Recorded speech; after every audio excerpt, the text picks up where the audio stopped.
मुफ्ती Tariq Masood special. शौहर की बाहर जॉब हो तो बीवी मैके में रहेगी या इसराइल में, ससुराल में। असल में मैं इस ससुराल को प्यार से इसराइल कहता हूँ क्योंकि ससुराल में दामाद की हैसियत फ़िलिस्तीनी की होती है। मेरे शौहर बाहर जॉब करते हैं और कुछ टाइम बाद चक्कर लग जाता है, तो शौहर की गैर मौजूदगी में बीवी को अपने मैके में रहना चाहिए या ससुराल में, जबकि ससुराल में देवर जेठ वगैरह सब रहते हों। मारिया अहमद इंडिया से। देखें, जहाँ शौहर चाहता है वहाँ रहना चाहिए। जब रुखसती हो गई किसी खातून की, अपने अब्बा अम्मा के घर से आ गई हैं, तो अब शौहर की कस्टडी में है, वो शौहर की निगरानी में है, तो शौहर जहाँ चाहता हो उसूली तौर पर तो वहीं रहना चाहिए। लेकिन अगर जॉइंट फैमिली है और उसमें खुदा न ख्वास्ता, आमतौर पर हमारे मुआशरे में ऐसा होता नहीं है, लेकिन अगर देवर से जेठ से बदनज़री का बहुत ख़तरा है या वैसे कोई ख़तरा है, तो एक साल, डेढ़ साल, दो साल के लिए बाहर रहते हैं, फिर आते हैं। जवान बीवी हो तो बहरहाल एक एहतियात के ख़िलाफ़ तो है कि जवान देवर हों, जवान जेठ हों। मैं फिर बता दूँ कि हमारे मुआशरे में खैर गालिब है अल्हम्दुलिल्लाह। जॉइंट फैमिली में कोई बेहयाई के मसाइल बहुत ज़्यादा नहीं होते, कम होते हैं, लेकिन बहरहाल होते हैं और हो सकते हैं। तो इसलिए अगर पर्दे के मसाइल हों तो फिर शौहर को ख़ुद चाहिए कि वो अपनी बीवी से कहे कि जब तक मैं बाहर रहूँगा तो तुम अपने वालिदैन के घर रहो। तो खुलासा जवाब का ये हुआ कि रहना तो ससुराल में ही चाहिए, क्योंकि शौहर आम तौर पे यही चाहता है कि मेरे जाने के बाद मेरी बीवी मेरे वालिदैन के साथ रहे।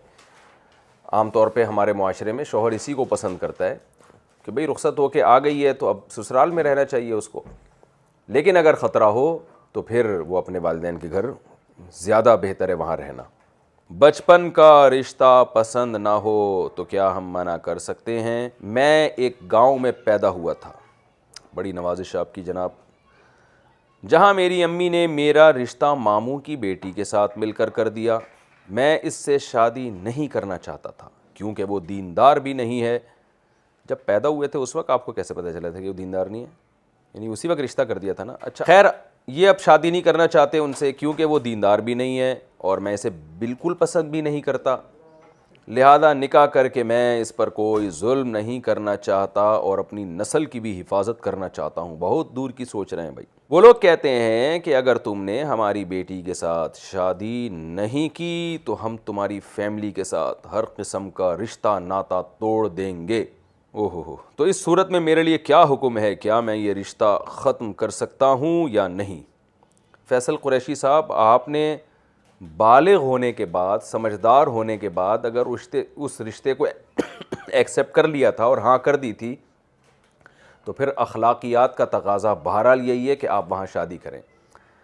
लेकिन बचपन में अम्मा ने कर दिया, आपने बड़े होकर एक दफ़ा भी नहीं कहा कि मैं इस रिश्ते पे एग्री हूँ, दिल से एग्री हूँ।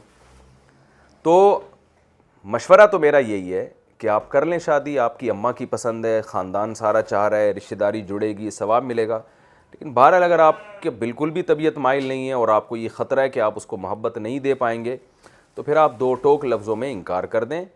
जो लोग रिश्तेदारी तोड़ेंगे उनको रिश्तेदारी तोड़ने का गुनाह होगा, इंशाअल्लाह आपको गुनाह नहीं होगा। रिश्ते नाते ऐसी चीज़ नहीं है जो गन पॉइंट पे करवाए जाएं। ना इस तरह से ज़बरदस्ती लड़कियों पे अपनी राय मुसल्लत करनी चाहिए, ना लड़कों पे ज़बरदस्ती मुसल्लत करनी चाहिए। तो फिर आपके रिश्तेदारों को मेरी नसीहत है कि भाई एक बंदा नहीं चाह रहा तो आप उस पर ज़बरदस्ती ना करें। ये जुल्म है, ये ज़्यादती है। तो जहाँ ये चाह रहा है वहाँ शादी करें, बशर्ते कि वो आपके ख़ानदान से मैच करती हो और वो एडजस्ट हो पाए। तो ये गलत है। मैं बहरहाल फैसल कुरैशी साहब को यही कहूँगा, अगर आप ज़र्फ़ बड़ा करके वहाँ कर लें शादी तो बहुत अच्छी बात है। रिश्तेदार खुश हो जाएंगे, अम्मा खुश हो जाएंगी। माँ को खुश करना कोई थोड़ी बहुत नेकी तो नहीं है, लेकिन बहरहाल लाजिम नहीं है, ये शादियाँ गन पॉइंट पे नहीं होती हैं।